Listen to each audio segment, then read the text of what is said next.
الله تعالى عاو وأي جماد الآخر تهشنية طبعا سيدي لباتنك بيش كوباد لبدا كوني كوبي لاتنك وحاينو قلي دونا محاضرة آدو قيمة بدن محاضرة دا وعوان كيقو نقون دونا صداينو أرقني تحذير المسلم العابد من اتخاذ القبور مساجده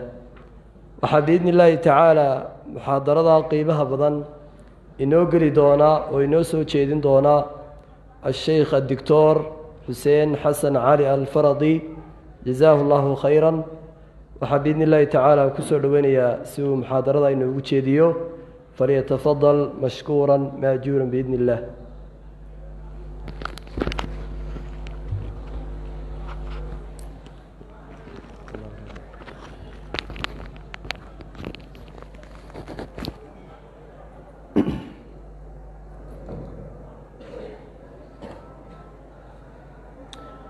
الحمد لله والصلاة والسلام على رسول الله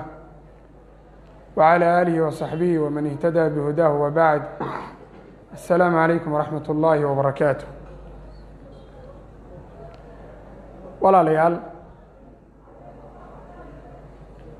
بإذن الله جل وعلا ilaahay ogolaanshihiisa waxaynu halkan isku xasuusin doonaa kelmado kooban inta salaada ka hadhay oo ku saabsan mowduuca ciwaankiisa la sheegay oo ah taxdiiru lmuslimi alcaabid. muslimka qofka muslimka ah ee alla jala wacalaa caabudaya waana sida asalka oo ah qofka muslimka inuu alla caabudo in looga digo min itikhaadi lqubuuri masaajid, inuu qubuurta iyo qabriyada qubuurta saalixiinta iyo kuwa ambiyada iyo kuwa awliyada iyo qubuurta inuu ka dhigto meelo alle lagu caabudo.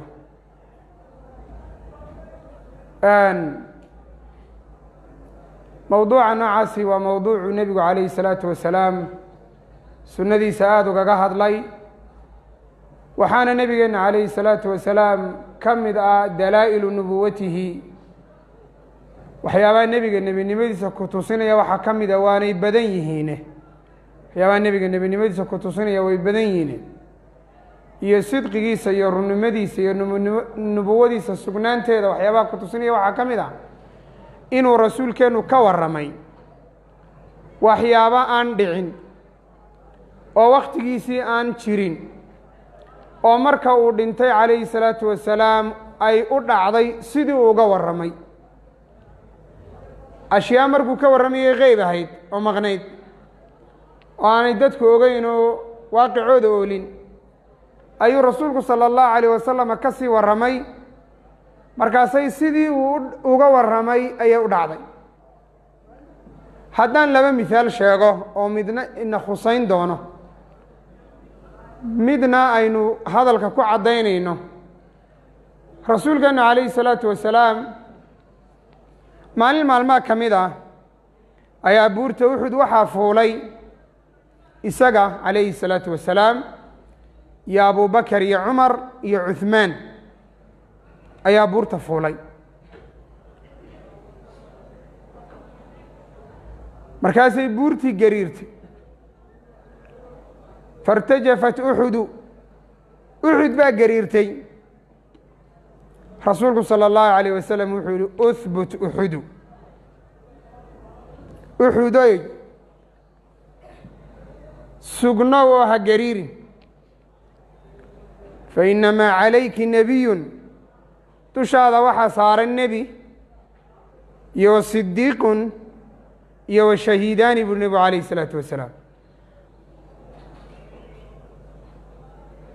ha gariirin ee sugnow uxuday, sababtu tahay dushaada waxaa saaran nebi iyo sidiiq oo abubakra radia allahu tacaala canhu,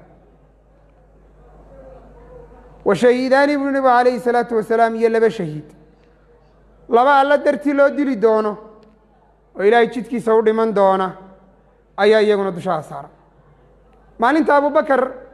iyo cumar iyo cuhmaan labada shahiid waa cumar iyo cuhmaane nebigay la socdeen calayhi salaatu wasalaam oo buurtay saarnaayeen rasuulku sala allahu calayh wasalam sidii uu sheegay ayay u dhacday markaase cumar khadaab waxaa la dilay oo uu shahiiday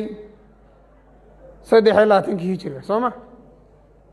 cuhmaan ibnu cafaanna radia allahu tacaala canhu isna waxaa la dilay cumar kadib ayaa isagana la dilay labadoodiiba saasay shahaadadii ku heleen ya walihaada cuhmaan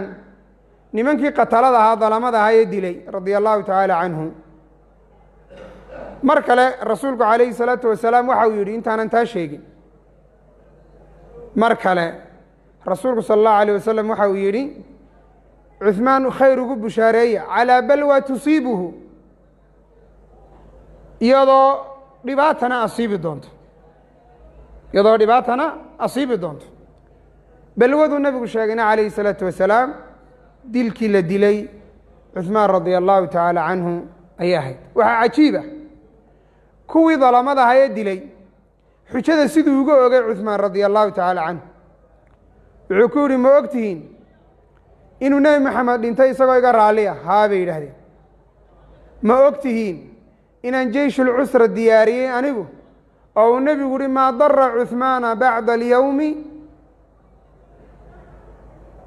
shay-un sanacahu aw kama qaala sala allahu alayh wasalam cuhmaan maanta kadib wax dhibaya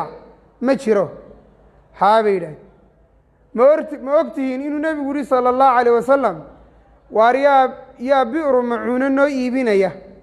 oo janno ku bedelanaya waan anigu iibiyey ya ma ogtihiin inuu nebigu laba hablihiisii kamida isugu kay daray xujada markuu ka ogay kadib bay dileen iyagoo og inay daalimiin yihiin waxay taasi ahayd shay maalintaa qeyb ahaa oo rasuulku uu ka warramay oo sidii uu uga warramay u dhacday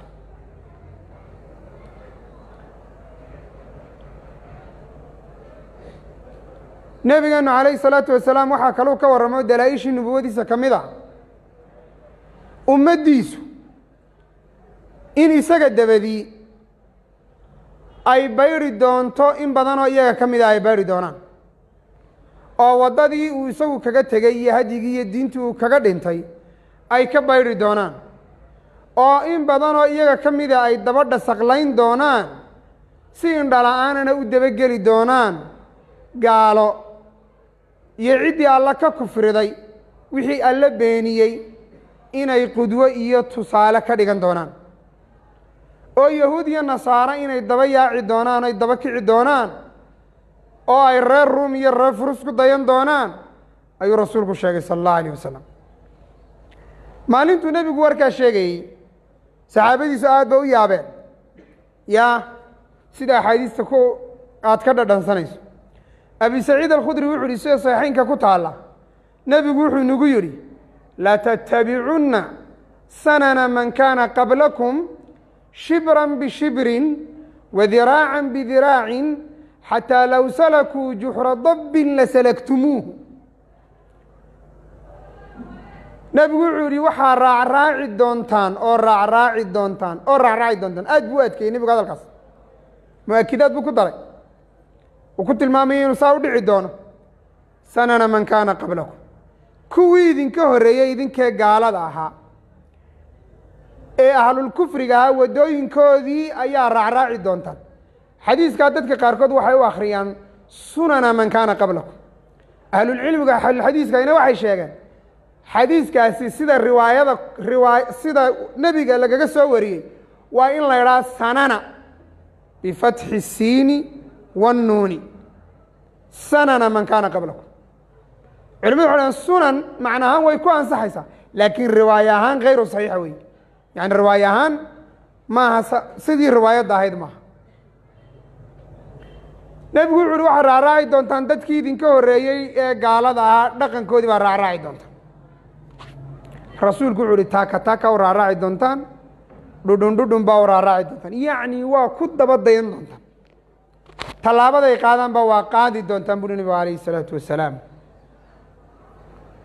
rasuulku wuxuu yihi xataa low dakaluu juxra dabbin xataa low salakuu juxra dabbin xataa hadday galaan god maasacagelay la salaktumuuhu waa ka daba gelaysaa buri nabig alayh isalaatu wasalaam riwaayada kale waxay la dakhaltumuuhu waa gelaysaa saxaabadiisu radi allahu tacala canhum nebiga waxay ku idhaaheen alyahuuda waannasaara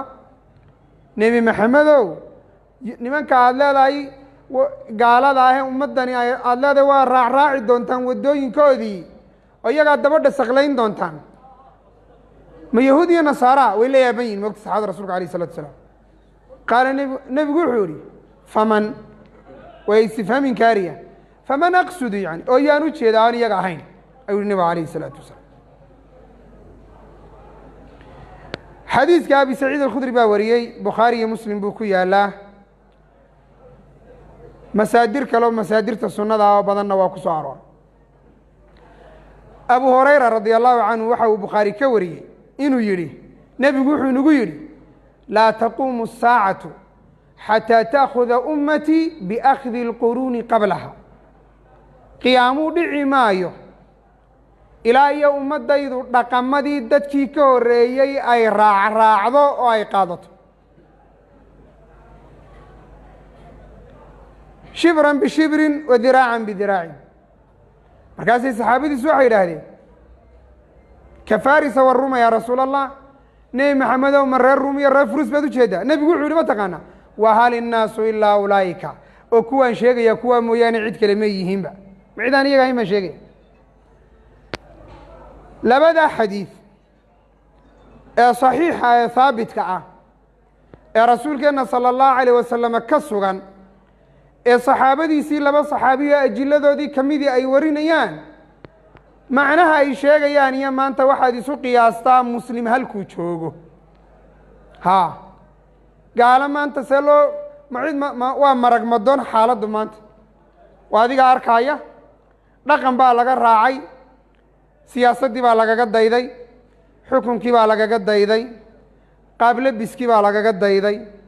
habdhaqankii baa lagaga dayday dhaqankoodii baa la soo waariday haybtii ummadda iyo hibe iyo waxay hidow lahaydba waa laga tegey waa adiga suuqiiqeenna ku arkaya xataa dhallinyarteennii inay u labisan tahay sida inamada gaalada ah ee majuusta ee dabacaabudka ah iyo kuwa yahuudda iyo nasaaro ahi siday u labisan yihiin in hablaheenni iyo inamadeenni u labisan yihiin oo xadaarad iyo ragnimo iyo maaragtay faridnimo loogu sheegay iyo horumar fashion style iyo aafaad lamidana loo bixiyey iyo magacaan wan wanaagsan macsiyada looma bixiyo magac xun magac wanaagsan baa loo bixiyaa si ay dadku ugu daataan waxayna ka mid tahay talbiisaadka ibliis bay ka mid tahay walaalayaal ummaddani umamkii hore ee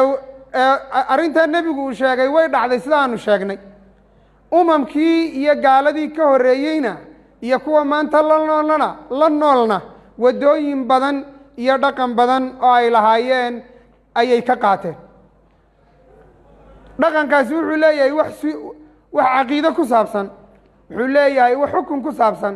wuxuu leeyahay wax siyaasad ku saabsan waa adiga arkaya nin muslima oo madal isa soo taagaya oo ku faanaya dimuqraadiyaddii baa hormartay laa xawla walaa quwata ila billah ya ku faanaya waa adiga arkaya dimuqraadiyadda waa diin gaalo leeday diinaynu geyno oo aynu haybu leenahay oo muslim iyo iyadu isgeyaan maaha oo qurun iyo qashaambiir amaradeedii iyo midhaheediina waa haynaa oo waa taa isku kan dirtay raas iyo qabiil iyo waxa weeyaan qoys laysu qabsaday ee qoloba qole u colaadisay ee ninku nin walaalkiiya uu colaadinayo oo hooyadii u dhashay oo ay wada dhasheen uu colaadinayo xisbigayga xisbi aan ahay inbuu u ololaynay intaasaa dimuqraadiyad laga faa'iday iyo in kaleoo ka liidata suurtagalna maaha in nin muslimi maanta idhaanu dimuqraadiyad baan ku dhaqmayaa wanaag iyo khayr baan ka dheefayaa hal xaaraani nirig xalaalo dhali mayso nirig xalaala dhali mayso walaalayaal arrintaa nebigu uu ka sheekeeyey waa min dalaa'ili nubuwatihi. waxaa ka mida marka suwarka iyo qaababka ummaddani ay u raacraacday umamkii ka horreeyey iyo ku dayashada ay ku dayatay iyo waxyaabaha ay ka soo dheegtay ay kaga dayatay. waxaa ka mid a in qubuurta masaajid laga dhigo,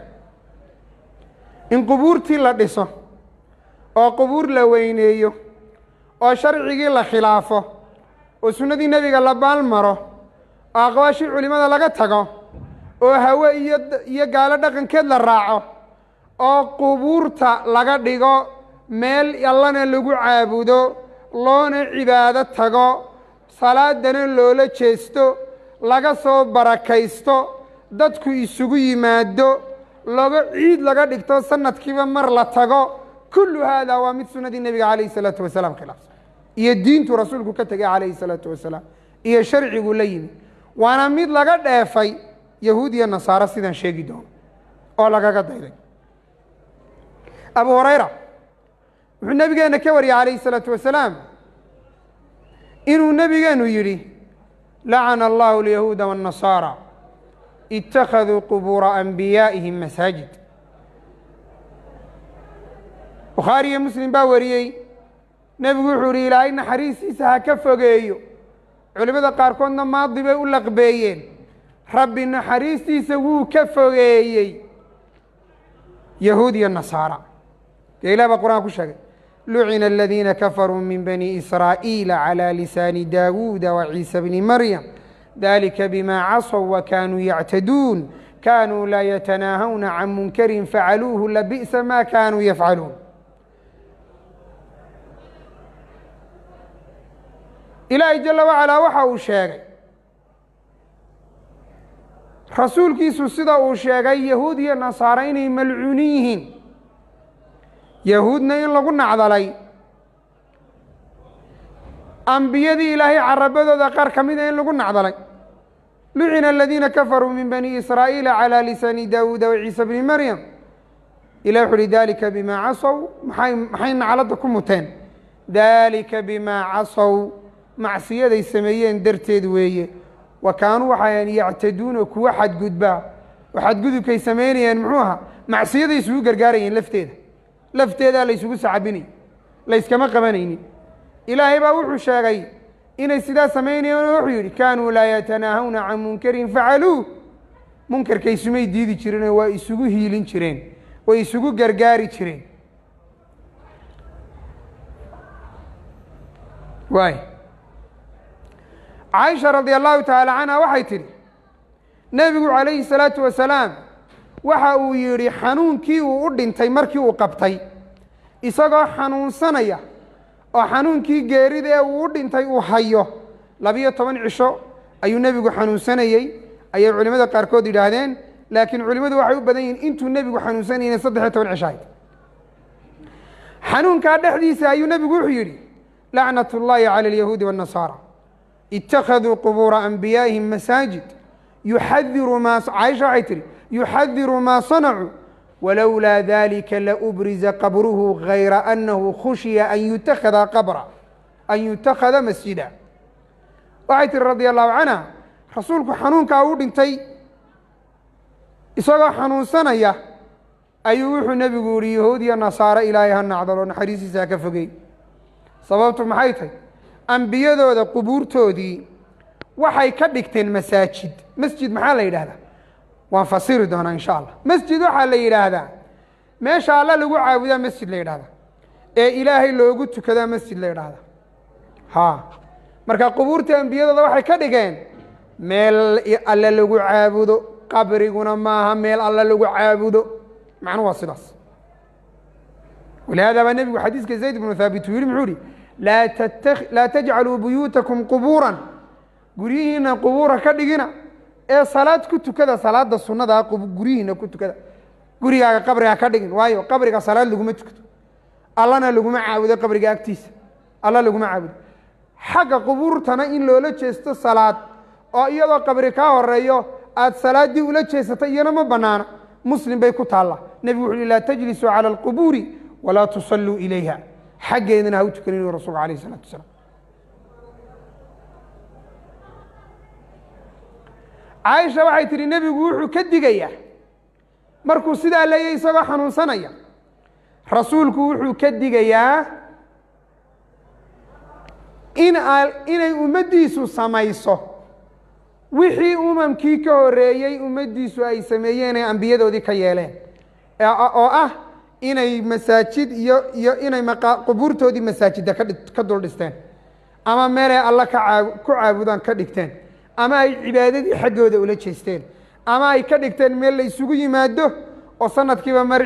ciidahoo la isugu yimaado taasuu rasuulku ka digayaa bay tiri caaisha radi allahu canha waxay tiri ma taqaana walowlaa dalika la ubriza qabruhu sala allahu alay wasalam haddaanay digniintaasi jiri lahaynna rasuulka qabrigiisa waa la muujin lahay oo gurigiisii uu ku dhintay inta laga saaro ayaa meel kale oo muuqato loo saari lahaayoo lagu aasi lahaa rasuulka calayhi salaatu wasalaam waxaa riwaayada kala raacisay waxa uu nebigu ka baqay in qabrigiisa laga dhigto masjid sala allahu calayhi wasalam nacam caaisha iyo ibnu cabbaas waxay wariyeen inay umu salama iyo umu xabiiba ay nebiga sala allahu calayh wasalama u sheegeen inay ardulxabasha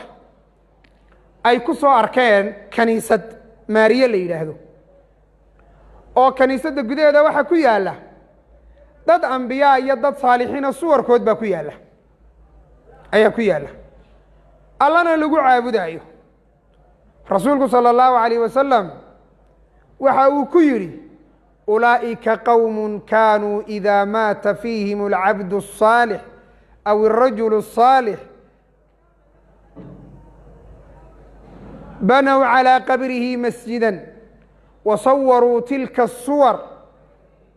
ulaa'ika shiraaru اlkhalqi cinda allahi ywma alqiyaama nebigu calayhi الsalaatu wasalaam waxa uu ku yidhi kuwa aad sheegaysaan waa nasaare waa qoom marka cid saalixa qof wanaagsan oo dadka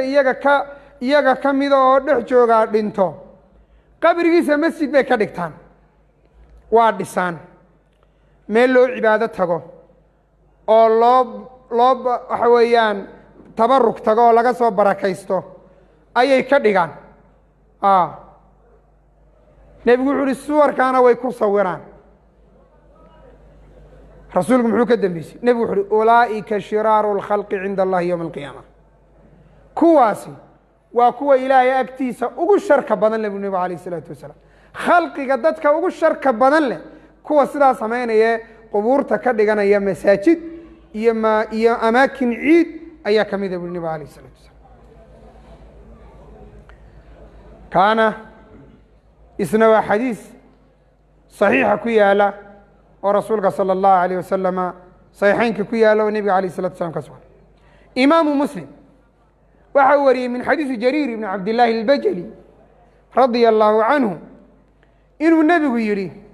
alaa ina waxa uu nebigu hadalkaa aan ka xifdiyey buri jariir intaanu dhimanin 5 cisho ka hor intaanu dhiman 5 cisho ka hor baa nebiga hadalkaa ka xifdiyey buri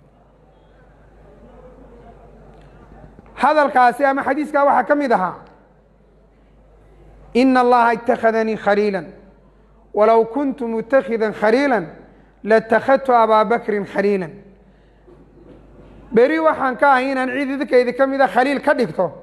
haddaan cid idinkaydi ka mida khaliil iyo saaxiib ka dhigan lahaa haddaan nebi maxamed ahayna abubakar baan khaliil ka dhigan lahaa laakiin ilaahay baa aniga khaliil iga dhigtay nebigu alayh isalaatu wasalaam xadiiska akhrigiisa waxaa ku jirtay alaa ina man kana qablakum itakaduu qubuura anbiyaa'ihim masaajida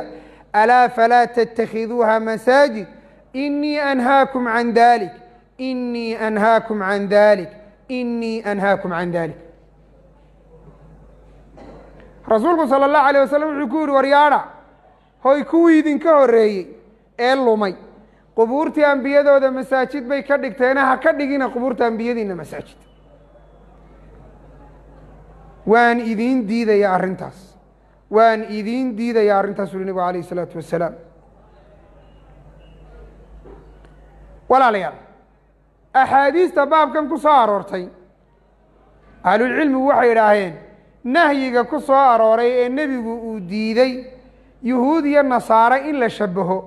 oo ashyaa badan uu diiday in lagu shabaho waa mutawaatir bay dhaheen culimadu wa minhaa waxaa ka mid ah nahyigu nebigu diiday in masaajidada laga dhigto ama qubuurta laga dhigto masaajid waxaa laga yaabaa inaad isweydiiso itikhaadu اlqubuuri masaajid macnaheedu waa maxay garanay nebigu inuu diiday garanay nebigu inuu yidhi lacnad baa ka waajibtay garanay nebigu inuu yidhi dadka samaynaya waa shiraaru khalqi illaahi garanay inuu nebigu yidhi yahuud iyo nasaaro dhaqankoodii weeye ee hashabihina ka dheeraada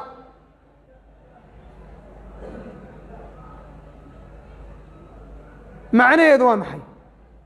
macnaheeda culimadu markay isu maanguuriyeen saddex macnoy ku dhacaysa macnaha koowaad ee ku dhacaysa waxa weeye in qabrigii masjid laga dul dhiso dabeedna alla lagu caabudo iyo in meye masaajidkii qabri laga dhex dhiso ama hortiisa laga dhiso dabeedna alla lagu caabudo iyo maya in xagga qubuurta salaadii loola jeesto saddexdaasi waa soo gelaya waxaa kaloo soo gelaya in qubuurtii laga dhigto meel ciid ah oo lagu noqnoqdo oo sanadkiiba mar la tago oo dadka loo ururiyo oo ujeeddada loo tegaya xaqiiqada ay tahay dee in laga soo barakaysto in laga soo helo khayr in dadkaa waxa weeyaan halkaa ku aasan dee wax la soo weydiisto amaba la aamino tegidda la tegayo dee in khayr adduunya iyo mid aakhiro laga dheefayo ha u malaynin dadka qubuurta dul dawaafaya ee dul wareegaya ha u malaynin inay u aaminsan yihiin ama ay isaga tegayaan macno la-aan maqsad iyo ujeeddaa jirta ama tacdiim ay weyneynayaan maqbuurka meesha ku aasan ama tabaruk ay ka barakaysanayaan haddaanay isaga wax u gowracaynin oo nafci iyo duri ka rajaynayninba oo iyadu mid kasii daran ah oo iyadu mid kasii daran waanu iska tegaynaaye waanu iska soo noqonnaa sheeke bere laydheh waxba kama jiraan wax ka jira ma laha waayo inay sheeke bere lay tahay waxaa u daliila haddii ay warkaasi sax yahay maxaa qubuurta magaalada ku dhex taallo loo tegi waaye ee loo tegayaa qubuur shaanshaan ku taallo loogu safraya ya bilaash miya shidaalka la bixinaya bilaash miya xoolaa la qaadaya meesha lagu bixinaya bilaash miya shirarka lagu qabanaya dadka lala hadlaya bilaash miya dadka la ururinaya ya macno la-aan maa meesha loo geynaya ma majaaniin baa dadku nacam walaalayaal maqsad baa jira maqsad walihaada nabigeenu wuxu uhi calayhi الsalaatu wasalaam xadiis biisnaadin صaxiix kaga sugan rasuulku wuxu uhi allahuma laa tajcal qabrii wathanan yucbad ilaah qabrigayga ha ka dhigin mid alla sokadii la caabudo ya rasuulkuna wuu diiday in qubuurta inta la tago laga dhigto meelo ciidoo sanadkiiba mar la isugu yimaado ciid macnaheedu waa maxay alciid waa ismu min caada yacuudu waa shay maratan bacda mara soo noqnoqonaya ciidda macnaheedu waa sidaas ciid macnaheedu waa caynkaas waa wax soo noqnoqonayo sanawiya marka in ijtimaac sanawiya lagu qabto qubuurta dusheeda ama uu barkhadla dheh ama uu barakaalo dheh ama meelo kale sheeg adigu ama calibeyle dheh ciddaa doontaba sheego in lagu noqnoqonayo oo qubuurtaa lagu noqnoqonayo oo sanawiyan hal mar la tegaayo ya ama qabrigii sheekh isxaaq dheh waa ciid walihaada baa rasuulka calayhi الsalaatu wasalaam markuu yimi saxaabiga la yidhaha cumar khadaab ama saxaabi kale markuu yimi uu ku yidhi waxaan ku nadaray meesha buwaano la yidhaahdo inaan ku qalo maxay xoolo ee nadarkaygii ma oofiya su-aal baa la weydiiyo waxaa la yidhi ma ciid acyaaddii jaahiliyada ka mid a halkaa lagu qabta macnaheedu waa maxay hadduu odhan lahaa ciid acyaaddii jaahiliyada ka mid a halkaa lagu qabtaa rasuulku wuxuu odhan lahaa oofini nadarkaaga calayhi الsalaatu wasalaam ya hal kaana fiiha ciidun min acyaadi aljaahiliya ayuu rasuulku sala allahu alayh wasalam weydiy marka istifsaalka uu nebigu sameeyey iyo su-aasha wax la weydiiyey waxay tilmaamaysaa dee in haa iyo maya xukunku kala duwan yahay walaalayaal ummaddan muslimka ee ku nool dalkan iyo qudrigan iyo geeskan waxyaabaha ay ka bogsatay waxaa ka mid ahaa ee aadka iyo aadka ay uga bogsatay in ay ka qanceen oo ka waxa weeyaan iska daayeen in badanoo iyaga ka midihi ilaa in yaroo luntay mooyaane inay ka qanceen inay aaminaan dadka qubuurta ku jira walow saalixiinba ha ahaadaanee dhintay inay nafciyo duri hayaan oo ay iyagu waxa weeyaan waxna tari karaan waxna cid yeeli karaan dheefna bixin karaan deeqna bixin karaan inay taa aaminaan inaanay waxyaabaha ay ka bogsadeen bay ka mid ahayd ee ay ka nasteen ee ay ka qanceen waxaana gaadhay cilmigii kitaabka iyo sunnada oo ah ilaahay mooye cid nafciyo duri haysa ma jirto meydkuna isagaa u baahan walow saalix ha ahaado isagaa duco u baahan walihaada diinteennu waxay fartay qubuurta marka la tago qofku qubuurta ziyaarto diinteennu way fartay waanay ku borisay qofka sunnana waa laga dhigay ajar laga helayo mustaxaba waxay diinteennu fartay marka qofku qubuurtii uu tago inuu u soo duceeyo dadka maqbuuriinta ee qubuurta ku aasan oo nebigu muxuu baray saxaabadiisa inay idhaahdaan assalaamu calaykum daara qowmin mu'miniin wa innaa in shaa allahu bikum laaxiquun nas'alu allaha lana walakum alcaafiya nabadgelya guudkiina ha ahaato dadka mu'miniinta muslimiinta halkan ku jira ee ku aasanow nabadgelya ilaahay xaggiisa ka timi dushiina ha ahaato ogaada annaguna waa idinka daba imanaynaayo adduunye cid ku waaraysaa ma jirto naftaadaad maqashiinaysaa si ay ugu diyaar garowdo mowqifkaasi wa innaa in shaa allahu bikum laaxiquun wanas'alu allaha lana walakum alcaafiya ilaahay waxaan idiin weydiinaynaa idinka annaguna alla weydiisanaynaa alcaafiyata inuu ilaahay adduunye iyo aakhiraba inuu naga caafiyo oo naga badbaadiyo sharka adduunyo intaanu nool lahay sharka aakhire ee qabriga cadaabkiisa iyo su-aalihiisa iyo aakhiro naartana inuu naga cafiyo idin cafiyana ilaahay baan weydiisanayna sidaa ku dhaha baa layidhi iyaga wax soo weydiista lama odhan ogow hadda dadka la booqanayo kuwo inay saalixiin yihiin oo addoommo ilaahay yihiin ay qadcan tahay baa jirta oo rasuulkeenu calayhi salaatu wasalaam dee rag buu iyagoo adduunyada ku dul maraya oo aan dhiman uu nebigu sheegay in jannada alla ugu bushaareeyey soo ma alcasharatu almubasharuuna biljanna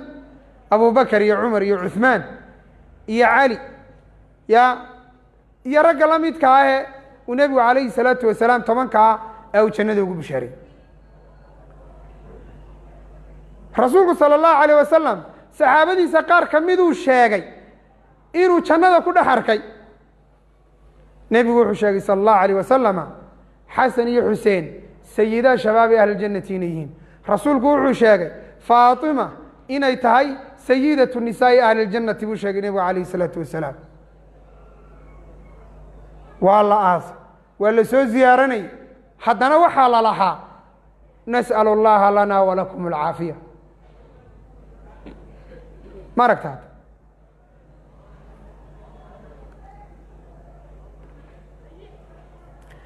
reer uxud saxaabadii shuhadaa uxud rasuulku sala allahu calayh wasalam intuu isdul taagay buu wuxuu yidhi alla waxaan marag iyo markhaati ka ahay ilaahay hortiisa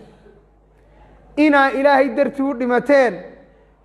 waxa weeyaan nafihiinina u bixiseen ilaahay jala wacalaa diintiisu si ay kor u noqoto anaa marag ka ah buuhi nebigu alayh isalaatu wasalaam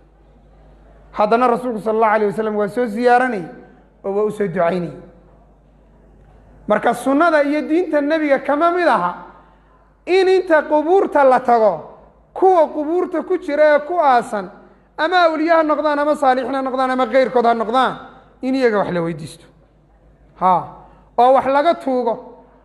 waa shirkigu ilaah iyo rasuulkiisu diideen laftiisii weeye waayo wax nafciya iyo wax duriya oo ay hayaan ma jirto. waxa ayaan daraa markaa walaalayaal in maanta dad muslimiinta ka mid ah oo laga yaabo in dadku u yaqaanaan inay aqoon-yahano yihiin laakinahum fi lxaqiiqati juhalaa, laakiin waxay waa juhalo oo sharciga juhalo ay ka yihiin iyo sunnadii nebiga calayh isalaatu wasalaam, walow dadka magac iyo maamuus iyo mudantood baa ka ahaadaan dhexdoodii. inay maanta dadkii dib loogu soo nooleeyo bidcadaa yahuud iyo nasaare nebigu uu xambaariyey ee dhaqanka yuhuud iyo nasaare ah ee dhaqanka gaalo ah ee nebigu uu sheegay cidda samaynaysaa shiraaru lkhalqi cinda allaahi inay tahay, dadka ilaahay agtiisa ugu sharka badanna inay yihiin, ee nebigu uu sheegay in naclad laga faa'iidayo oo ilaahay waxyaabuhu u nacdalay yuhuud iyo nasaare ay ka mid tahay, ee rasuulku uu ka gami waayey inuu ka digo isagoo sakaraadaya calayhi salaatu wasalaam. in ummadda inta loo soo nooleeyo loo arko raganimo, loo arko libin, loo arko waxa weeyaan wax wanaagsan, lagu faano waxa weeyaan oo dadka lagu dhex faafiyo oo lagu soo dhex nooleeyo, waa dariiqo qaldan oo lunsan, waana baaqid dadka loogu baaqaayo dalaalo iyo baadi iyo shirki iyo gaalnimo. culimmadu waxay isweydiiyeen nebigu calayhi salaatu wasalaam muxuu u diiday in qubuur iyo masaajidda iska ag dhowaadaan, ama masaajidada qubuur laga dhigto ama qubuurta masaajidda laga dhigto. muxuu nebigu u diiday calayhi salaatu wasalaam? rasuulku wuxuu u diiday si aanay dariico shirki u noqon, dariicatu shirkin, si aanay waddo shirkiga loo maro u noqon. waayo nebiganu wuxuu sheegay reer qowmu nuux inay ilaahay ka gaaloobaan waxa sabab u ahayd in markii nimankii saalixiinta ahaa ee dhexdooda joogay ay dhinteen ayay waxay yidhahdeen aynu taallooyin u samayno, taallooyin aynu u samayno si aynu u xasuusanno oo cibaadadoodii aynu u xasuusanno oo aanaynu waxa weeyaan cibaadadii aynu ugaga dayanno. jiilkii markaa warkaa sameeyey taallooyin baa loo sameeyey, marka qubuurtoodiina waa la dhisay. jiilkii sameeyey markay inqiraadeen ee xaqiiqada ogaa, jiilkii ka dambeeyey shaydaanku wuxuu ku yidhi awowyaashiin kuwanay caabudayeen, sidii baa iyagii lagu caabuday. waa ka alla qur-aan kaga sheekeeyey waqaaluu laa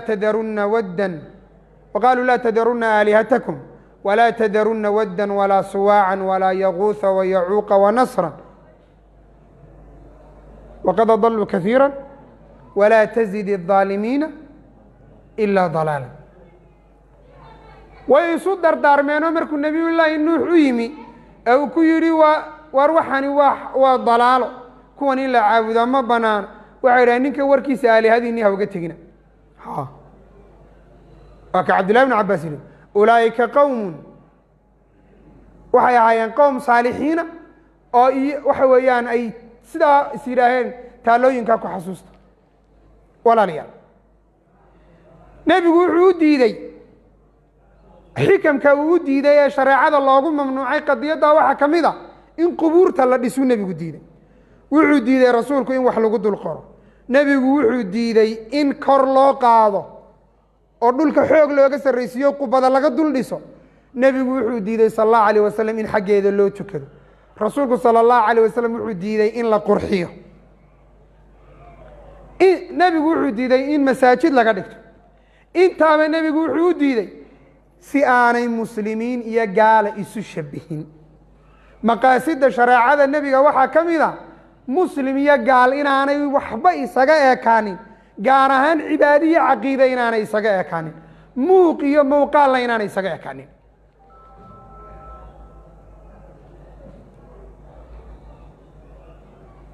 waxaad akhridaa kitaabka aada u qiimo badan ee la yidhaahdo iqtidaa'u siraati almustaqiim mukhaalafata asxaabi aljaxiim keensashada uu keensanayo jidkii toosnaayee nebiga jidkii toosnaayee nebiga in la raaca ay keensanayso in la khilaafo asxaabuuljaxiimka waddooyinkoodii waa yahuudiya nasaara iyo ahlulkufriga ma aragtaad marka nebigu waxaasoo dhan wuxuu u diiday si aan muslim iyo gaal isu shabihin si aanay dariico shirki iyo gaalnimo u noqonin si aanay dadka qaarkood u aaminin in maqbuurka halkan ku aasan ee la dul dawaafayo ee laysugu soo dul ururay in nafciyo duri uu hayo waa laga yaabaa dhalinyarta halkan fadhida inay idhaahdaan oo ma ciddaa u barkhadle ka aaminsanayd in nafciyo duri ay hayaan oo sheekhu maanad ogeyn inuu dhagax yaallo dumarka lagu fadhiisiiyo la idhaa xoole keena dhagaxana ku fadhiista awlaad baa helaysaane maxay tahay taas waxaa jirta qubuur la dawaafo ayaa jirta qubuur la dawaafo ayaa jirta oo dhisan oo loo tabarug tago oo waxa weeyaan loo safro oo dadka qaarkood ay aaminsan yihiin qofka 7 jeer tagay inaan xaj lagu lahayn hadda meesha xaj la iskaga dhaafay saaxiib waxaa loo tegay ma cibaada mise waxaa loo tegay ma cibaada mise waa dalxiis cibaada loo tegey waa tuu rasuulku ka digaya calayh isalaatu wasalaam bal waxaan dhegahayga ku maqlay dhegahayga wa ana sagiir anoo yar mid dadka u barkhadla tegey ka mid ah oo intuu la tegey neef uu gowracayo ilaahay magiciisii iyo sheekh meesha ku aasan isugu darayo ku gowracaya wa kuntu sagiiran wamaa nasiitu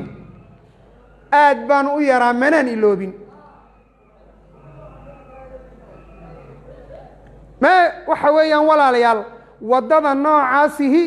waa meeshii waa waddo shirki oo dalaalo ah oo baadi ah oo rasuulka calayhi salaatu wasalaam axaadiistiisa sa aynu u maqlayno uu kaga digay rasuulku sal allahu alayh wasalam kana mid ah dalaa'ilu nubuwatihi oo wuxuu sheegay ummaddiisu inay saa yeeli doonto waa uu uga digay rasuulku calayhi salaatu wasalaam waanu u caddeeyey xukunkeeda nebiga calayhi salaatu wasalaam culimada muslimiintu waxay isku waafaqsan yihiin oo aanay ku kala baydhin intaan anigu ogahay in ay tahay qubuurta oo masaajida laga dul dhisaa muxaram min kabaa'iri dunuubna ay tahay dunuubta waaweynna ay ka mid tahay waayo dee ilaahay wuu nacdalay rasuulkiisa wuxuu sheegay ilaahay inuu nacdalay ciddii samaysay soo ma dembiga lacnada waajibiyeyna culimadu maxay dhahan waa maxay ma sagiira mise waa kabiiro waa kabiiro dembiga lacnada waajibiye inay muxaram tahay waxaa u daliila yuxadiru maa sanacuu waxaa u daliila ulaa'ika shiraaru lkhalqi cinda allahi yowma alqiyaama walihaada caalimka la yidhaa culimaduna masalada way bayaamiyeen xaafid ibnu rajab imaamu albukhaari imaamu shaafici raximah llah a'imat lmadaahib culimadii islaamka ee sunnadii nebiga sharaxday ma lagu kala baydhin haddaynu isnana aqwaashooda halkan ku sardiyana waad yaabaysaa waxaynu ka gayoon karna maaha laakiin waxaa cajiiba caalimka la yidhaahdo ibnu xajar alhaytami waa axadu culamaa'i shawaafic culimada shaaficiyada caalim ka mida weeye kitaab buu leeyahay la yidhaha azawaajir can ikhtiraafi alkabaa'ir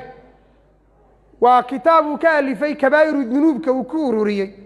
waxa uu sheegay kabaa'irta uu ku dhex sheegayna ka mid ah inay itikhaadu lqubuur oo masaajid laga dhigto iyo iyadoo wax laga dul dhiso iyo iyadoo xaggeeda loo tukado iyo iyadoo la qurxiyo intuba inay kabiiro tahay markaasuu nusuustaynu sardinay wax ka mida sardiyey aqwaashii culimada iyo tafsiirkoodiina sheegay waxaan walaalayaal warkaasi wuu caadiya warkayga ku khatimaya culimada warkaa caddaysay waa culimo ka horeysay maxamed ibnu cabdiwahaab hadaad odhan lahayd wahaabiyo ayaa warka keentay haddee nebi maxamed wahaabi waryaa ilaah yaqaan talow nebi maxamedna ma wahaabi buu ahaa ya lacana allahu alyahuuda wاnnasaara itakaduu qubuura anbiyaa'ihim wa saalixihim masaajid taasi waa mid talow caaisha iyo ibnu cabaas iyo abu hurayra iyo umu xabiiba iyo umu salama oo axaadiistan wariyey ma wahaabiye ahaayeen talow nacam talow ma wahaabiyay ahaayeen imaamu shaafici iyo imaamu axmed iyo a'imadii islaamka iyo xaafid ibnu xajar alcasqalaani iyo imaamu nawowi ma wahaabiye ahaayeen talow maxamed cabdiwahaab mabay soo gaarinba mabay arag filina kamay daawan kala iska daa maa ra'awhu aslan walaa samicuu bihi aslan marka waa mas'alo nusuusta diintu ay ku soo aroortay oo kama dhibcaan ah waxaa laga yaabaa in dadka qaarkood yidhaahdaan oo sheekha qubuurta in masaajida laga dhigi karo ama masaajidada in musalle iyo meel alla lagu caabudo laga dhigi karo dee qur-aankaa bay ku taallaaye oo ilaahay wuxuu sheegay qoladii asxaabulkahfi markii dee loo yimi ilaahay waxa uu aayaadka ku sheegay qaala aladiina galabuu calaa amrihim lanattakhidanna calayhim masjidan meeshan masaajid baa waanu ka dhiganaynaa bay dhahay laakiin jawaabteedu waxay tahay taa haddaan soo koobo horta waa mida waxaa la isku qabtay lanattakhidanna calayhim masjidan yaa yidhi ma muslimiin baa tidhi oo inta alla rumaysaa tidhi lanattakhidanna calayhim masjidan mise gaaladii ay la noolaayeene xaalkooda kashiftay ayaa tidhi mufasiriintu waxay sheegeen in la ysku hayo hadalkan ciddii tidhi ibnu jariir baa sheegay ibnu kathiir baa sheegay qurtubi baa sheegay keyrkood baa sheegay markaa lanattakhidanna calayhim masjidan haddii la idhaha cidda tidhi waa gaaladii gaalo hadalkoodu ma xujaa dee gaalo xujo hadalkoodu maaha waayo de sidoo ka nebigu kule lacnat ullahi cala alyahuudi wanasaara ittakhaduu qubuura anbiyaahim masaajid kuwaasun bay lamid ficil gaal lama deliishada de haddiiba laga soo qaado fardan wa taqdiiran in cidda tidhi lanattakhidanna calayhim masjidan ay muslimiintii yihiin intii alla rumaysaa goobtaa joogta yihiin dee waxaa lagaa yidhi inay diintooda ku banaanayd baa laga yaabaa laakiin diinta nebigu maadaamo manciga nahyi ku soo arooray dee sharcu man qablanaa lama deliishado idaa khaalafa sharcana culimadu waxay dhaheen sharcu man qablana sharcun lana idaa lam yukhaalif sharcan haddaanu sharcigeenna khilaafin buu sharci yahay sharcu man qablana oo qur-aanka lagu sugo oo inta laga sheekeeyo lagu ammaano laakiin haddii ay ku soo aroorto shareecada sharcu man qablanaa wax ka mid ahaa wax khilaafsani hadduu sharcigeenna ku soo arooro maxaynu mukalaf kunahay inagu markaas abisharci haaulaai am bisharcina sharcigeenna mukalaf kunahay masale la isla diidan yahayna maaha intaan garanayo aan mihaal dhow ku siiyo mihaal aan tan ahayn oo tan ka baxsanaan ku siiyo mihaalkaasi wuxuu yahay in ilaahay cid aan ahayn loo sujuudo sharcigana may ku bannaan tahay ya ajiibu maya kuma bannaana oo nebigu muxuu yidhi low kuntu aamiran axada an yasjuda liaxadi la amartu lmar'ata an tasjuda lizawjiha licidami xaqihi calayha aw kama qaala sal alla alay slam haddaan fari lahaa inuu qof u sujuudo maan fareene mana faraye waxaan fari lahaa gabadhu inay ninkeeda u sujuuddo xaqa uu ku leeyahay weynidiisa darteed saasuu nebigu uhi calayhi salaatu wasalaam waana xadiis qawi ah oo shawaahid qawiya le xadiiskaasi weey oo saxiixa waay walihaada rasuulku markay saxaabadiisu u sheegeen gaaladii ay soo arkeen in shaqaalahooda iyo dadkii madaxda ay soo arkeen dadka u shaqeeyaa inay u sujudaan nebigu calayhi salaatu wasalaam waa u diiday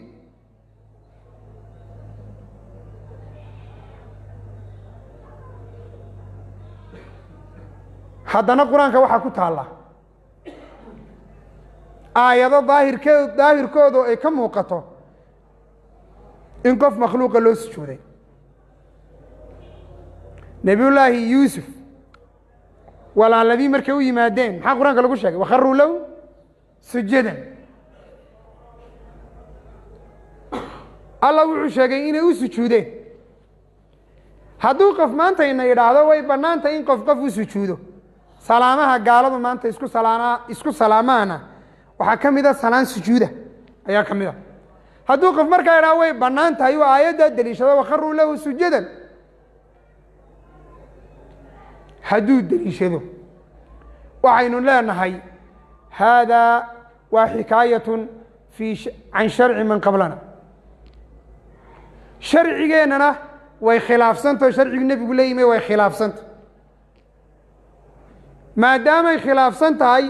waxaa waajib ah in la raaco shareecadii rasuulka alayh isalaatu wasalaam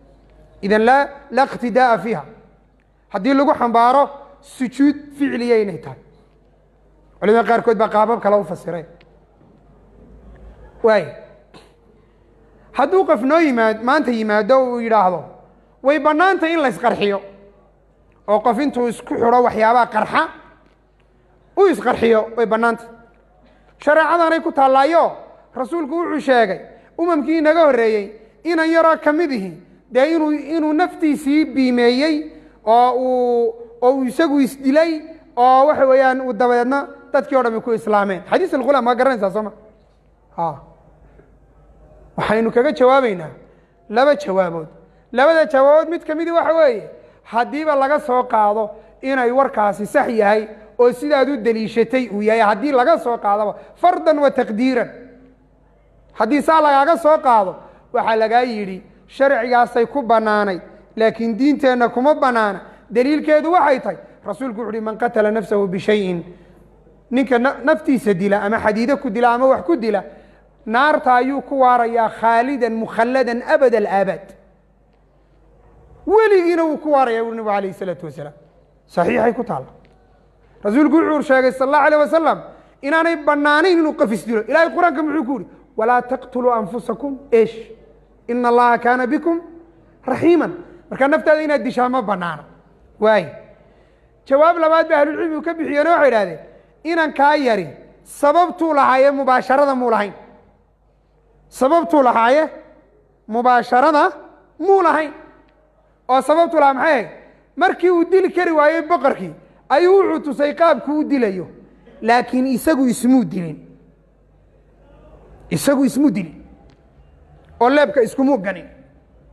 ee leebka waxaa ku ganay ciidankii ama boqorka laftiisi ayaa leebka ku ganay marka isagu sababtuu lahaaye mubaashir muu ahayn amaa ninka mutafajiraad isku rakibaya huwa almubaashir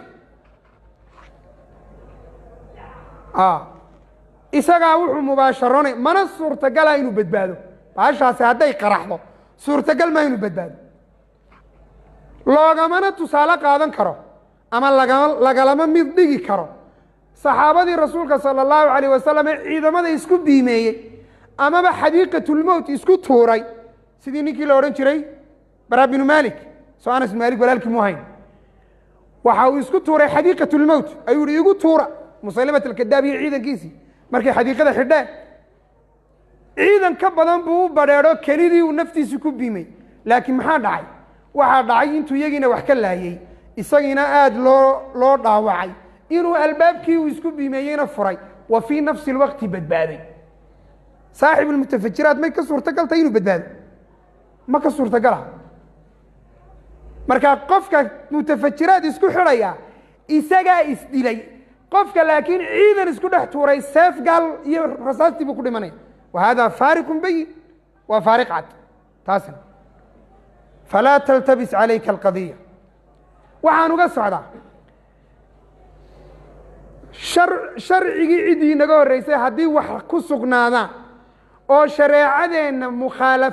shareecadeenna ay khilaafto shareecadeennaa waajib ah in la raaco sidaa awgeed baa qaala aladiina qalabuu calaa amrihim lanattakhidanna calayhim masjidan aanay daliil u noqonayn marka runrunta laysula tago waay waxaa dadka qaarkood ay yidhaahdaan oo sheekow wahaabiya maxay sheegaysaa oo la warwareegaysa oy meel walba leeyihiin qubuurta masaajid qubuuri ku taalo laguma tukan karo ama qubuurta masaajid lagama dhigan karo isagoo qabrigii nebiguba masaajidkiisa ku dhex jira soo shubha maaha laakiin waxaad weydiisaa ninka saa kugu idhaahda qabriga nebi maxamed xaggee lagu aasay maalintuu rasuulku dhintay xaggee lagu aasay un weydii hadduu guraa masaajidkaa lagu dhex aasay kaasi geeridii nebiga ma oga hala sheekaysan ma garan geeridii nebiga kaasi ma oga waxba ha weydiini beri horaa laga hadaafay ka hala doodi hadduu guraa nebi maxamed waxaa lagu aasay masaajidkiisa dhexdiisa rasuulka maalintuu dhintay waxaa lagu aasay gurigii caaisha ee ay caaisha deganayd ayaa nebiga lagu aasay calayhi salaatu wasalaam gurigaasina masaajidku ku dheganaa oo masjidka uu ka baxsanay masjidka kama mid ahayn cid kasta oo taariikhda islaamka taqaanaana taa way ogtay masle la isla diidan yihi ma rasuulka calayhi salaatu wasalaam in meeshii uu ku dhintay ee alla nafta uu kaga qabtay ay ahayd gurigii caaisha ay deganayd oo afadiisiiya ay deganayd masaajidkana uu ku dheganaa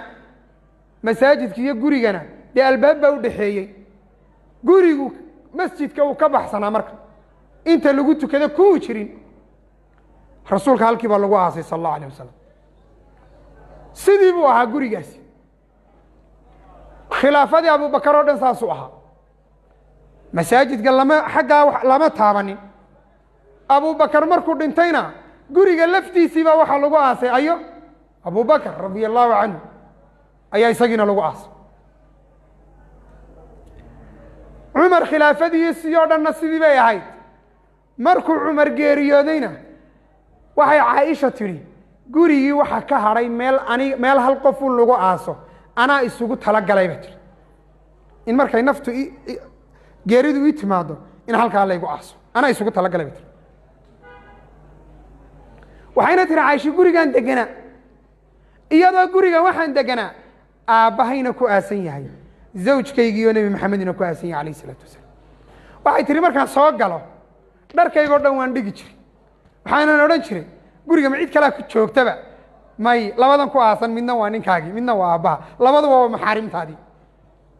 saasaan odhan jiray bat hadalkaa dhuux ya waxaa laga yaban israa wabay dhinteene bal hadalkaa dhuux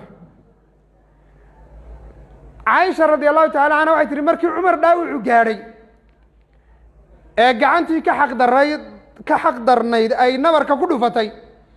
ayuu cumar markuu arkay inay xaaladiisu dee inuu dhimanayo ayuu caaisho cid u dirsado wuxuu yihi caaisha waxaa ku tiraahdaa may ogolaanaysaa in labadaydii saaxiib laygu agaaso gurigana maxaa ka bannaan in mise qof lagu aaso in hal qof lagu aaso caaisha radi allahu tacala canha waxay tihi lmuminiin markaasaan uga tanaasulay ayo meeshii aan islaaha lagugu aaso waxaan uga tanaasulay cumar radi allahu tacala canhu halkii baa lagu aasay bay tiri waxaa jira xadiis ku soo arooray riyo ay caaisha ku riyootay oo la fasiray oo ay tiri waxaan ku riyooday iyadoo gurigayga ay waxa weeyaan hadda waan kala iloobay riyadaas laakiin riyo macnaheedu ay tahay saddexda halkaa lagu aasay ay ahayd waay markii cumar meeshii lagu aasay caaisha maxay tihi caaisha waxay tihi markii cumar labadiisii saaxiib lagu aasay welina gurigii uu masaajidka ka baxsan yahay xaggaynu maraynaa taarikhdu markay ahayd 33 hijriguu dhintay cumar soo ma ayib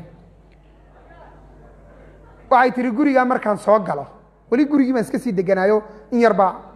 ka banaanayd gurigaa markaan soo galo kuntu ashuddu hiyaabii calaa nafsi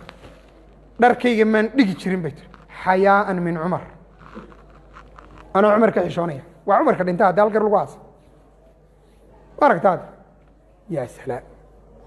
hablaha qumanaa salaasada xaalkoodu noqday talo maxay ku hadlayaan ya ee cid waliba bilaashka kaga dheragtay ya waa garta walaalayaal cuثmaan ibnu cafaan markuu yimi radia allahu tacaala canhu umuna caaishana ay dhimatay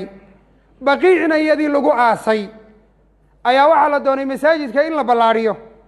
cuثmaan masaajidkii wuxuu ka ballaadhiyey dhinacyadii kale dhinacii buyuutu nebiy calayh الsalaatu wasalaam ay ka xigtay muu isku taaban ya ilaa iyo uu yimi cabdimalik ibnu marwan iyo waxa weeyaan khilaafadiisa ay timi markaasaa masaajidka nebiga la geliyey markaasaa masaajidka nebiga dhexdiisa waxaa la geliyey qabrigiisii nebiga calayhi salaatu wasalaam culimadii maalintaa noolayd oo maxamed ibnu siriin iyo kuwo kaleba ka mid yihiinna way ku inkireen ninkaa warkaasi waxayna u sheegeen inaanay bannaanayn wax saxana ah inaan wuxuu sameeyey laakiin dheg umuu dhigin marka taana jawaabteedu waa cadda beelata taana jawaabteedu dee way cadda haddii maanta qof yidhaahdo cabdimalik ibnu marwan ama umaradii waktigaas sidaa samaysay ya waxay culimmadu dhaheen 797 hijriga ayaa nebiga qabrigiisa la geliyey taariikhda maanta 1442 ka maraysa markay ahayd 790 ayaa nebiga qabrigiisa masaajidka la geliyey oo masaajidka xaggaa loo tawsiiciyey ama loo ballaadhiyey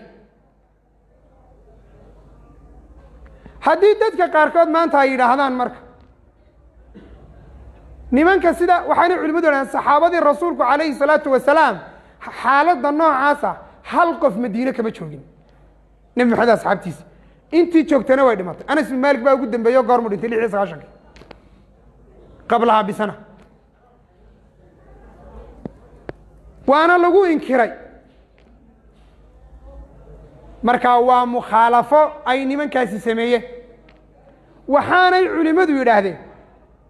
sababta qabrigii nebiga calayhi salaatu wasalaam masaajidkiisa dhexdiisa loogu daayey maanta inkasta oo isaga iyo masaajidkii ay u dhaxayso sida qof walba tagaaba uu arkayo gidaar uu u dhaxeeyo qabrigii nebiga calayhi salatu wasalaam masaajidka ama musallaha gidaar baa u dhaxeeya dhisan waxay culimmadu yidhahdeen waxa sidaa loogu daayey oo waa laga saari kari lahaa ee masaajidka dibadda looga saari waaye waxaa laga baqay inuu qabriga nebigu ulcuubo noqdo kayf yani waxaa laga baqay in inta imaam amiir muslimi uu yimaado uu dabadeedna is yidhaahdo rasuulka qabrigiisa masaajidka uu ka baxsanaaye ka saar oo uu ka saaro berri toole kuwo kala yimaadaan isaga dabadi oo ay qabrigii dib ugu celiyaan oo dabeedna wax maalin walba meel loo qaado u noqdo mafsado ka weyne ay ka timaado muslimiintu ay isku laayaan oo dhibi ka dhacdo marka fitno ka baaqasho laga baaqanayo fitno ka weyne inay ka dhacdo ayaa saa loogu daayey ka waran maanta hadday re'aal sacuud dibadda u saari lahaayeen uqsimu billaahi dadka qaarkood inaanay wax kala sameeyeen hayaay nebigii bay duleeyeen hayaay maxay yeeleen durbaan weyn bay tuman lahayen hadda waxaa laga yaaba inaanu tukanin ya marka rasuulka sala allahu calayh wasalam qabrigiisu masaajidkiisa kuma jirin saxaabadiisuna waxay ogaayeen ma aha quruuntii mufadalada ahayd yani waxa nebigi iyo saxaabadiisu toonna warkaa may ogeyn la alkhulafaa araashidiin walaa kayruhum cid ka midoo qirtayna ma jirto cidda gelisayna culimmadu way ku inkireen ilaa iminkana culimmadu waxay sheegeen inay kalad tahay laakiin kaladkaasi sixidiisu waxaa ka dhalan karta mafsado ka daran lidafci haadihi اlmafsada ayaa loogu daayey halku yaallo taasi waa nuqdada labaade ambiyada waxaa lagu aasaa meeshay ku dhinteen oo lagama naqliyo rasuulkuna xagguu ku dhintay fii beyti esh fii beyti caaisha waana halkuu ku aasan yahay soo maha markaa maba banaano in la naqliya ba culimadu yidhahay sidaa ogeed ba ahlucilmigu waxay idhaheen masaajid qabri ku hor yaallo ama ku dhex yaallo nebigu wuu diiday in lagu tukadana maaha in xaggooda loo tukadana maaha marka laga soo reebo masaajidka nebiga sala allahu alayh wasalam oo daruuradaasi keentay culamaa lmuslimiin masaa-isha qubuurta ku saabsan way bayaamiyeen walaalayaal kutub baynay gaarkeeda uga alifeen ummadda maanta gobolkan degan ee ilaahay tawxiidkii makansiiyey uma baahna in shirkiyaad dib loogu soo celiyo waa in laga dhiidhiyo waa in la diido waa in dadka looga digo waa in tawxiidkii ummadda la baro oo rasuulka sala allahu calayh wasalam wuxuu ku dardaarmay 5 cisho ka hor intaanu dhimanin waa inaan maanta la duminin oo aan gaala lagu raaligelinin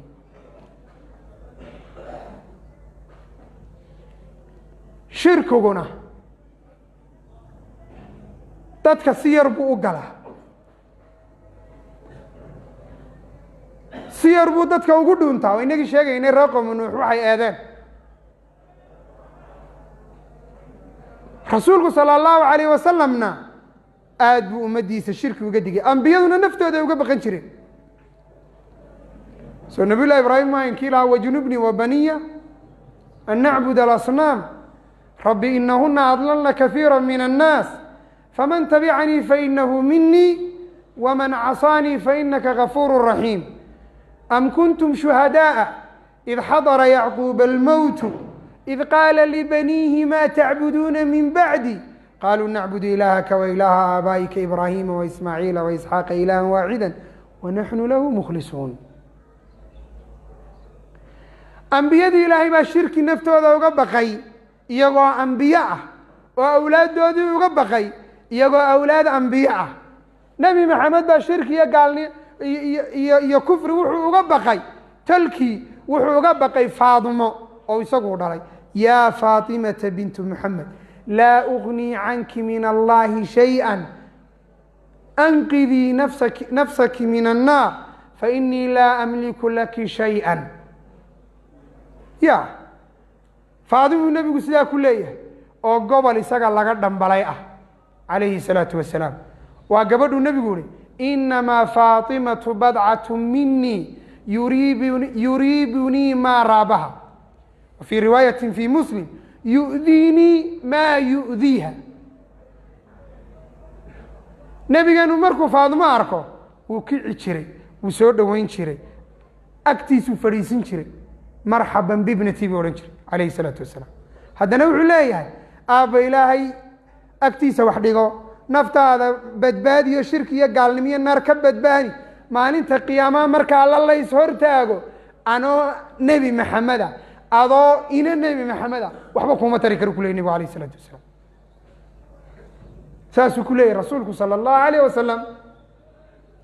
hadduu nebi maxamed uu sidaa leeyahay, hadduuse nebi maxamed adeerkii abi aalib oo hiil iyo hooba isla ag taagay oo difaac u noqday oo waxa weeyaan carruurtiisa ka hormariyey oo rasuulka salى الlahu alayh wasalam soo barbaariyey, hadduu naar ka badbaadin kari waayey calayhi الsalaatu wasalaam, maxaad u malaynaysaa cid nebi maxamed ka mansilo hooseysa oo saalixiina oo awliye ah oo shuhada ah oo waxa weeyaan keyrkooda miyaad u malaynaysaa inay ku badbaadin karaan? sheeke bareeldeeda dadka qaarkood laga dhaadhiciya waxaa ka mid ah hebel waa muriido weli fulaan buu muriidu yahayo weligaasina jannada ciddii uu doono inay galaan deeba isagun baaba dhex dhigaba, intuu gacanta qabtunbuu jannada geliyaaba. arfaan weyna ya oo sawka nebi maxamed leh laa ugnii canki min allahi shayئa, oo ina nebi maxamed kule calayhi الsalaatu wasalaam. ma waxaad sheeganaysaa inaad nebi maxamed ka khayr badan tahay oo aad gaadhay martabadaanu isagu gaadhin oo waxa weeyaan wilaayadeed miyaad sheeganaysaa? marka walaalayaal waa in taa aynu u dhugmo yeelano oo tawxiidkii iyo iimaankii iyo islaamnimadii uu rasuulku ka dhintay lagu fara adaygo. rasuulku sal الlahu alيه wasalam cali bn abi aalib buu diray. markuu diray wuxuu ku yidhi meesha aan kuu diray marka aad qabsato ee aad tagto, xataa intaad sii socoto haddaad marto qabri dhulka laga kor qaaday baabi buu ku yihi nebigu alayh الsalaatu wasalaam. qabrigaa baabi, qabri mushrif ah oo dhulka laga kor qaaday intii sharcigu baneeyey in ka badan ka sareeya baabi buu yihi rasuulku calayhi الsalaatu wasalaam. marka bidaca ummaddan la dhex dhigay ee ummaddani ay waxa weeyaan ku luntay ee sunnadii nebiga ku khilaaftay ee shirkiga daraa'ic iyo waddo u noqotay waxaa ka mid ah quluwiga lagu sameynayo qubuurta iyo ziyaarada sanawiyada ah ee waxa weeyaan loo dhigaayo kuwo maqbuuriin ah oo dadku aaminsan yihiin inay awliye yihiin. marka waa in laga digtoonaado. masaladaasi waa masale qaldan, adiladeediina waa sheegnay culimaduna kumay kala baydhin waxa weeyaan haddaan maanta israa waxaad akhridaa a'immadii islaamku nuquusha iyo hadallada warka ay ku sheegeenna way tiro badanaysaa ibnu bataal wuxuu leeyahay kitaab la idhaahdo kitaab bukhaari uu ku sharaxayo wuxuu ka soo naqliyey caalimka muhallab la yidhaahdo hada الnahyu min baabi qadci الdariicati lianlaa yacbuda qabrahu aljuhaalu kama facalat اlyahuud والnasaara biqubuuri anbiyaa'ihim inaanu dariico shirki u noqonin ayaa nebigu arrintaa uga digay buu leeyahy oo loo diiday xikamkay ka mid tahay xikamka ayay ka mid tahay imaamu shaafici ay dadka qaarkood waxay ka soo naqliyeen waa hadalkan ku khatimayeen waxay ka soo naqliyeen inuu yidhi waxaan karaahiyeysanayaa in qabri la dhiso ayaan karaahiyeysanayaa markaase waxay idhaahdeen imaamu shaafici wuxuu akrahu an yubnaa cala alqabri masjidun bay ka soo naqliyeen imaamu shaafici dabcan hadalkiisaasi umku ku yaala waxaan karaahiyeysanayaa in qabri laga dul dhiso masaajid markaase waxay dhaheen arrintu xaaraan maahee waa karaahiyo waayahay in waxyaabaha sharcigu diiday in loo qaybiyo nahyigii nahyu taxriim iyo nahyu karaahiyo waktigii nebiga may jirta iyo saxaabada nacam may jir waa isdilaax xaadisa oo ay keeneen ay culimada fuqahada ay keeneen wey waaya waxay culimadu sheegeen imaamu shaafici raximah اllah ilaahay waxyaabuu siiyey waxaa ka mid ahayd sown lisaan nin carab dhowrsoon buu ahaa waxaanu aada ugu dadaali jiray inuu isticmaalo alfaada sharciga ah ee nusuusta ku soo aroorto aada ugu dadaali jiray akrahu wuxuu ugama jeedo imaamu shaafici halkan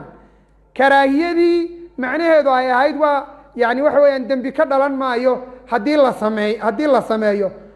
oo aan muxaramka karaahiyadii looga jeeday waa xaaraan maaha waa wax xaaraanta ka sokeeye looga jeeday ee qofka sameeya aanu ku dambaabaynin taa ugama jeedo imaamu shaafici daliilkeedaan sheegaya marka hadalka la soo naqliyey in yar kadib imaamu shaafici wuxuu yidhi waakrahu an yubnaa cala alqabri masjidun waan yusawى aw yusallى calayhi wahuwa gayru musawin aw yusallى ilayhi qaala wain sallaa ilayhi ajza'ahu waqad asaa'a أخبرنا مالك أن رسول الله صلى الله عليه وسلم قال قاتل الله اليهود والنصارى اتخذوا قبور أنبيائهم مساجد قال وأكرهوا هذا للسنة والآثار وعكلوا يري وأنه كره والله أعلم أن يعظم أحد من المسلمين يعني يتخذ قبره مسجدا ولم تؤمن في ذلك الفتنة والضلال على ما يأتي بعده waxa uu leeyahay imaamu shaafici waxaan karayaa in qabri masaajid laga dul dhiso qabri in laga dhigo masjid ama lagu dul tukado qabrigii ama xaggiisa loo tukado saddex macnuu sheeg wuxuu leeyahay qof hadduu qalad sameeyo oo uu salaadii qabriga xaggiisa u tukado way ka ansaxaysaa buu leeyahay salaadu laakiin dembi buu xambaaranaya muxuu kala saaraya inay salaadu ka ansaxdo iyo ficilka uu sameeyey inaanu banaanin ama banaayin kala saaray marka ficilku sameeye waa muxaram oo ma banaana laakiin salaadiisu way ka dhacaysa markaasuu wuxuu sheegay wax daliilo ah inuu karaahiyo muxaram uga jeedo wuxuu yihi maalig wuxuu noo warramay inuu nebigu yihi ilaahay ha nacdalo yahuud iyo nasaara ittakhaduu qubuura anbiyaa'ihim masaajid culimaduna waxay isla ogol yihiin dembiga lacnadi ka waajibto inuu muxaram weliba kabiirahayo bay isla ogol yihiin shaaficina taasi kama qarsoona waxa laakiin aan kuugu darayaa intaa karaahiyo oo sharciga muxaram loo isticmaalayo ilaahay qur-aanka wuxuu ku sheegay waqadaa rabuka anlaa tacbuduu ilaa iyaahu wabilwaalidayni ixsaana aayaadka la midka ah ee aayaadka ka dambeeya ilaahay wuxuu sheegay inaan nafta mu'minaddaa la dilin ilaahay wuxuu sheegay inaan la cunin maaragtay aytaamta xoolahooda inaan la cunin ilaahay wuxuu yihi walaa taqtuluu nafsa alatii xarama allahu ila bilxaqi ilahay wuxuu yihi aayaadka dhexdeeda walaa takfu maa laysa laka bihi cilmu markuu alla soo waday ee uu waxaasoo dhan sheegay waalidka in cuquuq lagu sameeya inay muxaram tahay naf muslimada in xaqdarre lagu dilaa inay muxaram tahay wax aanad cilmi u lahayn inaad sheegtaa inay muxaram taho been inaad sheegtaa ay muxaram taho diinta been kaga hadasha ama allah iyo rasuulkiisa been aad ka sheegtaa inay muxaram tahay waxaaba markuu alla sheegay wuxuu yidhi kullu dalika kaana sayi'u cinda rabbika makruuhan buu ilahay ilahay wuxuu yidhi kuwaa dhammaantood waxaa dhammaantood ilahay agtiisa makruuh bay ka yihiin nimanka le hadalka shaafici karaahiyaanu ku xambaarana waxaan weydiinaynaa kuwaasi ma karaahiya walle war baa soo baxaya nin walba bur buu qaadano qof buu dilay wax odhan sheekh dee waa iska karaahiya dhib ma lehe ya haddaad taa diido shaafici hadalkiisana karaahiyada ku soo aroortay macnaheedu waa sidaas ilahay mar kale waxa uu yihi wakariha ilaykum اlkufra wakariha ilaykum اlkufra wاlfusuuqa wاlcisyaan bu ilahay ilahay wuxuu idiin karhay ilahay inaa caasidaan iyo inaa daacadii ka baxdaan iyo inaa gaalnimo samaysaan oo gaalowdaan bu ilahay idin kara in la gaalooba ma muxarama mise waa karaahiya tansiih muxaram idan macnaha hadalka imaamu shaafici qaraa-intiisu siday tusinayso waa sidaasi daliilka uu ku daba xidhay baana u daliila laakiin haddiiba xataa aan kuu salimo inuu imaamu shaafici uu karaahiyadaas aad adigu doonayso uu sheegayo hadalkiisa waxaa ka hor imanaya nusuusta qur'aanka nusuusta sunnada ee faraa badanaynu tilmaanaa hadalkiisa ka hor imanaysa imaamu shaaficina waxaa laga hayaa hadday xadiis nebi iyo warkaygu kala hor yimaadaan iska hor yimaadaan kee qaado hadalkayga gidaarka ku dhufo xadiiska nebina qaado ayaa ka sugan oo aan shaki ku jirin xujaduna dee hadalkiisa kuma sugna imaamu shaafici hadalkiisa ma xujo maaha waxaa xujadaay waa kitaabka iyo sunnada imaamu axmed iyo imaamu shaafici iyo imaamu maalik iyo abu xaniifa iyo aimada lamidka hadalkoodu xujow maaha lidaatihi iskii xujow maaha ee waxau hadalkoodu yahay mid loo isticaanaysto fahamka kitaabka iyo sunnada haddiiba laga soo qaado inay iskhilaafayaan anuu ma aaminsaniye sidaan sheegaye culimaduna saasay u caddeeyeene sidaasaa lagu tawjiihinaya walaalayaal tawxiidka waa in aada loo diraaseeyo waa in la barto ilaahay wixii raali gelinaya ee islaamnimadu ku toosayso shirki iyo gaalnimadana laga digtoonaado dadka raba maanta inay soo nooleeyaan madaahirtii shirkiga ay soo nooleeyaanna waa in aada looga digtoonaado noocay doonaan ba ahaadaane ama muslim ha ahaadaan ama gaalo ha ahaadaan subxaanaka allahuma bixamdik laa ilaha illa anta astaqfiruka waatuubu ilayk والله سبحانه وتعالى أعلم وبالله التوفيق